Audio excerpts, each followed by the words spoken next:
Chapter 51. Their sister's wedding day arrived, and Jane and Elizabeth felt for her probably more than she felt for herself. The carriage was sent to meet them and they were to return in it by dinner time. Their arrival was dreaded by the elder Miss Bennets, and Jane more especially, who gave Lydia the feelings which would have attended herself, had she been the culprit, and was wretched in the thought of what her sister must endure. They came.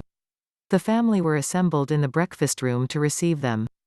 Smiles decked the face of Mrs. Bennet as the carriage drove up to the door. Her husband looked impenetrably grave, her daughters, alarmed, anxious, uneasy. Lydia's voice was heard in the vestibule, the door was thrown open, and she ran into the room.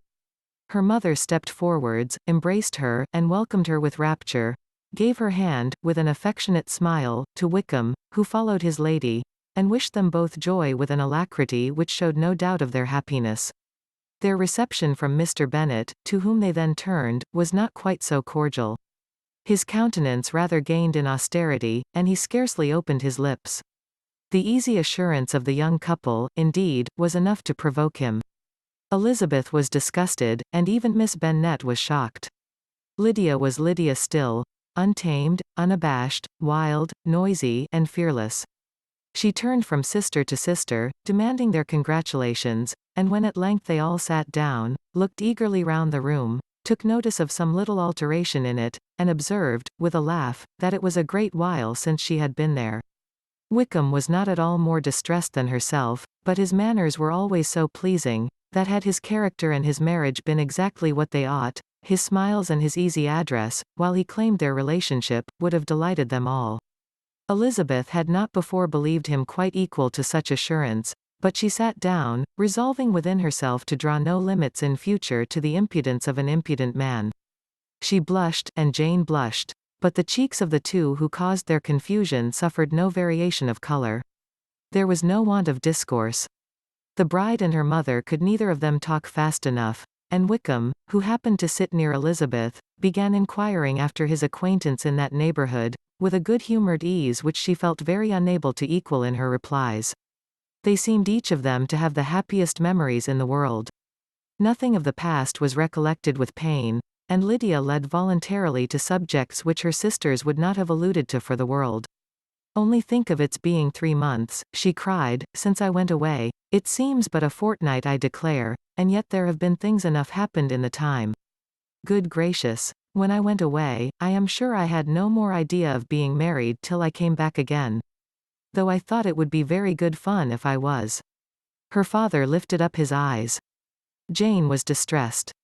Elizabeth looked expressively at Lydia, but she, who never heard nor saw anything of which she chose to be insensible, gaily continued, "Oh, mamma, do the people hereabouts know I am married today? I was afraid they might not, and we overtook William Golding in his curricle, so first was determined he should know it, and so I let down the side glass next to him, and took off my glove, and let my hand just rest upon the window frame, so that he might see the ring, and then I bowed and smiled like anything." Elizabeth could bear it no longer. She got up, and ran out of the room, and returned no more, till she heard them passing through the hall to the dining parlor. She then joined them soon enough to see Lydia, with anxious parade, walk up to her mother's right hand, and hear her say to her eldest sister, "Ah, Jane, I take your place now, and you must go lower, because I am a married woman." It was not to be supposed that time would give Lydia that embarrassment from which she had been so wholly free at first. Her ease and good spirits increased. She longed to see Mrs. Phillips, the Lucases, and all their other neighbors, and to hear herself called Mrs. Wickham by each of them, and in the meantime, she went after dinner to show her ring, and boast of being married, to Mrs. Hill and the 2 housemaids. "Well, mamma," said she, when they were all returned to the breakfast room, "and what do you think of my husband? Is not he a charming man? I am sure my sisters must all envy me. I only hope they may have half my good luck. They must all go to Brighton. That is the place to get husbands. What a pity it is, mamma, we did not all go." "Very true, and if I had my will, we should. But my dear Lydia, I don't at all like your going such a way off." "Must it be so?" "Oh, Lord, yes, there is nothing in that. I shall like it of all things. You and papa, and my sisters, must come down and see us. We shall be at Newcastle all the winter, and I dare say there will be some balls, and I will take care to get good partners for them all. I should like it beyond anything, said her mother. And then when you go away, you may leave one or two of my sisters behind you, and I dare say I shall get husbands for them before the winter is over. I thank you for my share of the favor, said Elizabeth, but I do not particularly like your way of getting husbands. Their visitors were not to remain above 10 days with them. Mr. Wickham had received his commission before he left London, and he was to join his regiment at the end of a fortnight. No one but Mrs. Bennet regretted that their stay would be so short, and she made the most of the time by visiting about with her daughter, and having very frequent parties at home. These parties were acceptable to all. To avoid a family circle was even more desirable to such as did think, than such as did not. Wickham's affection for Lydia was just what Elizabeth had expected to find it, not equal to Lydia's for him. She had scarcely needed her present observation to be satisfied, from the reason of things, that their elopement had been brought on by the strength of her love, rather than by his, and she would have wondered why, without violently caring for her, he chose to elope with her at all, had she not felt certain that his flight was rendered necessary by distress of circumstances, and if that were the case, he was not the young man to resist an opportunity of having a companion. Lydia was exceedingly fond of him. He was her dear Wickham on every occasion, no one was to be put in competition with him. He did everything best in the world, and she was sure he would kill more birds on the 1st of September, than anybody else in the country. One morning, soon after their arrival, as she was sitting with her two elder sisters, she said to Elizabeth, "Lizzie, I never gave you an account of my wedding, I believe. You were not by, when I told Mamma and the others all about it. Are not you curious to hear how it was managed?" "No, really," replied Elizabeth. "I think there cannot be too little said on the subject." You are so strange. But I must tell you how it went off. We were married, you know, at St. Clement's, because Wickham's lodgings were in that parish.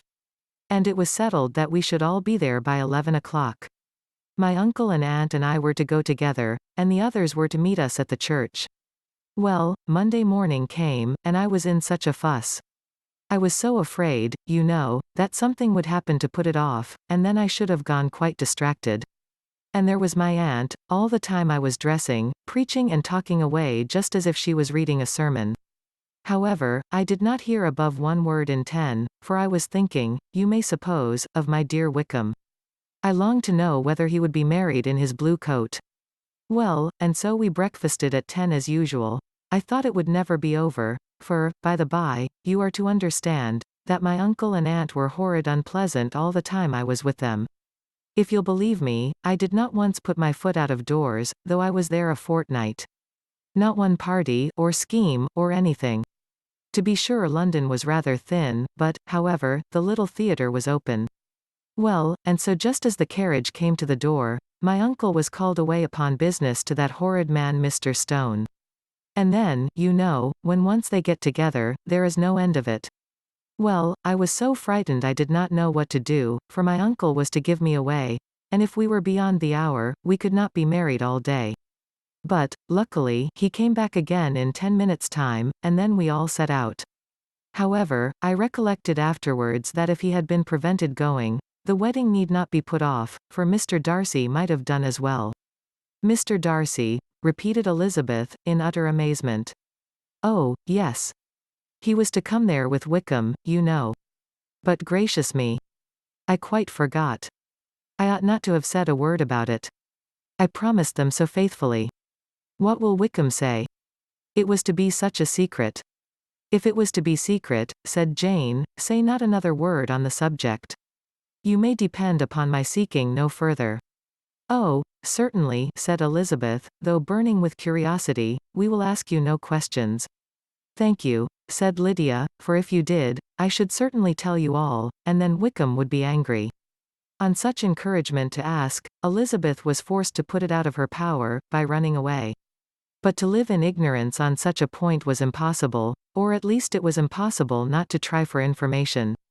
Mr. Darcy had been at her sister's wedding. It was exactly a scene, and exactly among people, where he had apparently least to do, and least temptation to go. Conjectures as to the meaning of it, rapid and wild, hurried into her brain, but she was satisfied with none. Those that best pleased her, as placing his conduct in the noblest light, seemed most improbable. She could not bear such suspense, and hastily seizing a sheet of paper, wrote a short letter to her aunt, to request an explanation of what Lydia had dropped, if it were compatible with the secrecy which had been intended. You may readily comprehend, she added, what my curiosity must be to know how a person unconnected with any of us, and, comparatively speaking, a stranger to our family, should have been amongst you at such a time. Pray write instantly, and let me understand it, unless it is, for very cogent reasons, to remain in the secrecy which Lydia seems to think necessary, and then I must endeavor to be satisfied with ignorance. Not that I shall, though, she added to herself, as she finished the letter, and my dear aunt, if you do not tell me in an honorable manner, I shall certainly be reduced to tricks and stratagems to find it out. Jane's delicate sense of honor would not allow her to speak to Elizabeth privately of what Lydia had let fall. Elizabeth was glad of it. Till it appeared whether her inquiries would receive any satisfaction, she had rather be without a confidant.